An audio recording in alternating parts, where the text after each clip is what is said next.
Hi Libra, this is Jeffrey, this is Ripecolor, and this is your reading for the week of November 20th through the 27th. Please like, subscribe, share, comment, press the bell for notifications. I offer private readings. I also offer IET, which is a healing modality. The information is below on my website. And I better make sure I do all that stuff because I've been using the same one over and over. Okay, so I have to do that. And your little mini message is open your heart. And you know what it feels like? It feels like open your heart to something new. It's not, sometimes it's like, I know it's Thanksgiving week, and I've kind of been like, that's been the energy. I've been talking about Thanksgiving and people and stuff. But I'm not saying like open your heart to like, to something new. That's what I'm saying, to something new.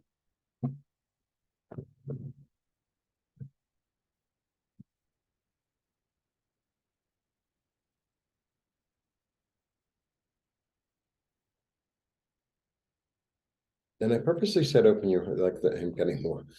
It purposely came as it was like when your heart, it wasn't open your mind, it was open your heart. But I feel like it's something new. It's not like, oh, the same old person. It's like, oh my God, I'm going to see that uncle who's an idiot every Thanksgiving, la la. It's not that.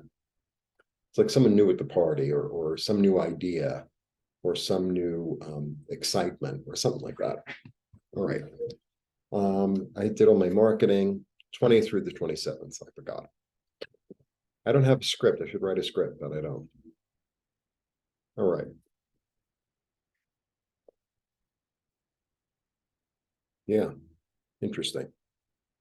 So there's an end of a way of thinking. There's a certain way of thinking or a certain way of looking at things. It's like, well, that doesn't work anymore. So I've given that up. It's dead, and like something new is going to come of it, right? Because it's rising, and maybe that needed to die in order for you to realize everything that you have. Because there's also in this card, it's a wand, it's leadership. He's eternal. It's really about the eternity of his soul. It's just like a lightning bolt coming through. It's like really quick. But he has all the tools at his disposal, right? He has all the elements here, and he's really good with speaking. He's a really good orator. He's really good at manifesting what he desires through his speech. Very powerful card, really. But the thing that I'm getting today, because all these cards that are really yellow and really illuminated, it's like spirit coming through. They're very clear, they're very direct, they're full of hope, right? Opportunity.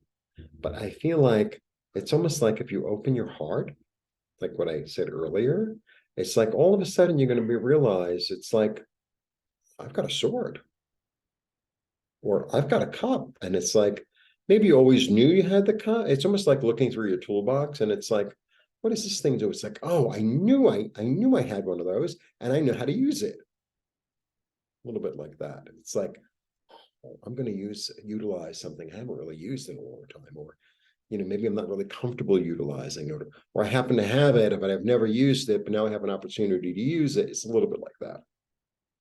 And then I have the Eight of Cups. So the Eight of Cups is really about the spiritual quest. It's like there was something that was once satisfying, but I'm no longer satisfied with it. And I'm going after something new. I'm going after something that's more satisfying to me.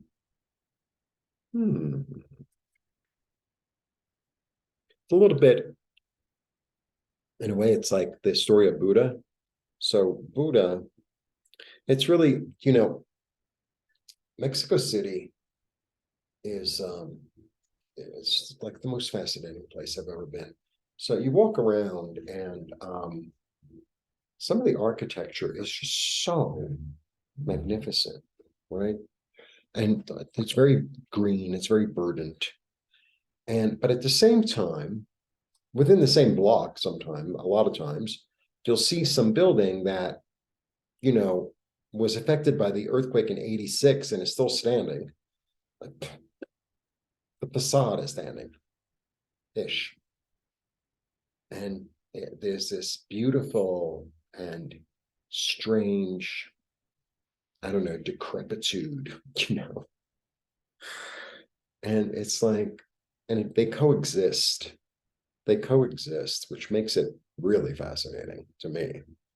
Because it's like, well, you got everything. It's like a smorgasbord. For me, it's a smorgasbord. And that's what Buddha was about, because Buddha, lived in a walled complex because his father didn't want him to see the reality of the world, which was, hunger, poverty, disease, etc. But he would sneak out at night.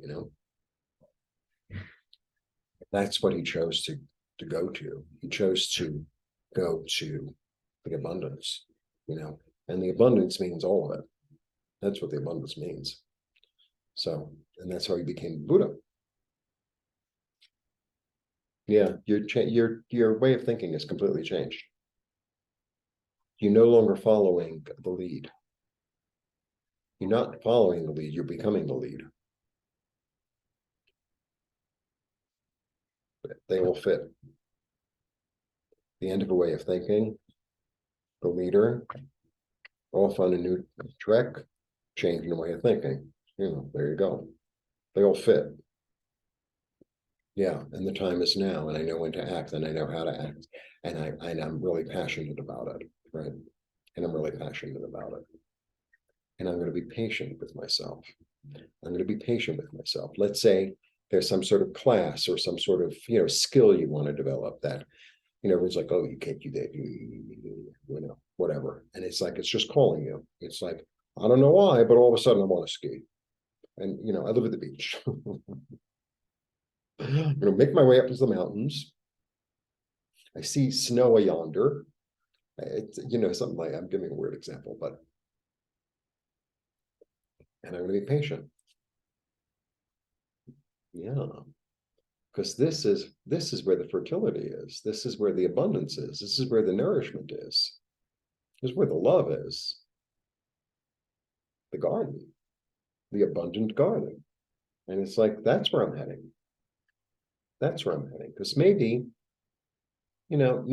like the place that you've been at, it's almost like going to a new topography. Like that's what I want to say. It's like going to a new topography. It's a whole different, you know, can of beans. It's just different. It's interesting, every time I go a new place, aside from the architecture and the people and the weather, I always notice the plants. I always notice it's like, wow, oh, they have pines here too. Or what is that flowering tree? Or, well, that's similar to something that grows in this place. I always notice the plants.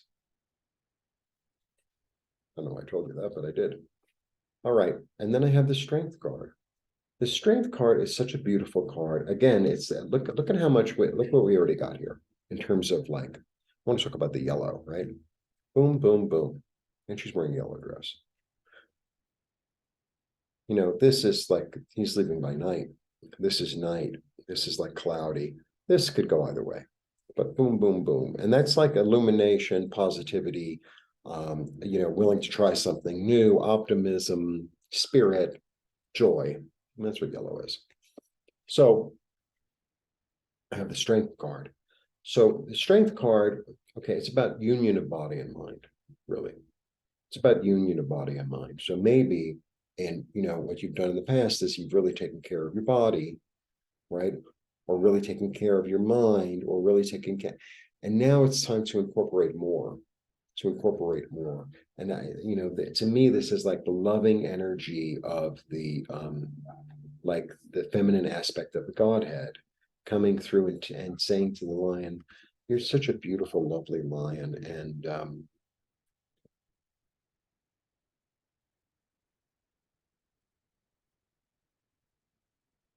if you give up your power, I don't want to say that. If you allow yourself to be tamed, right, tails between his legs, and to be guided by your higher spirit, by the comforting, loving energy, then you get to experience your power in a more, I don't know what the word is. distinct, in a more useful, in a more directed energy. It's like it's more focused. Yeah, that's the healing gift that you're offering to yourself, to go on the trek toward what it is you love. To go on the trek toward what it is you love. And it doesn't have to be a big drama. I love drama. I like to try to read cards in a bit of a dramatic way, because otherwise, like, why are you watching me? But it doesn't have to be a big drama. It could be as simple as, I've always wanted to learn about this and this civilization. I don't know. That's what I like. And so I booked a trip to go to where the archaeology is. Oh, really? Oh, well, it's not around the corner and it's not exactly safe. I don't know if you can do that. It's like, you booked the trip. You booked the trip. Good for you. Good for you. Because it's like, when we're open and we're like, yeah, I'm willing to do something new. It's like the universe says, oh, well, you're willing to do something new. We're going to show you some new stuff now. How do you like that? And that's what, life's about. That's what abundance is about. That's what nourishing of the soul is about. Yeah. And also, you're going to be really practical about it. It's not, oh, well, I always wanted to go see the pyramids at Giza. So I booked the Nile tour one-on-one, and Hercule Poirot is going to be there, and they're going to revive King Tut. And it's only going to cost me $30,000. It's not that. Wake up, Tut. It's like, I'm going to be really practical and self-nurturing. This is about self-nurture. That's what this is all really about. At the end of the day, this is really about really, really loving yourself and acting on it. It's one thing to say, oh, I really love myself. It's like, that's nice. Show me. Show me. Show you. Right? Show you. That's the little push. That's the little, talk is cheap. It's all about the action. Blessings. See you soon. Oh, happy Thanksgiving. The dogs wait for me.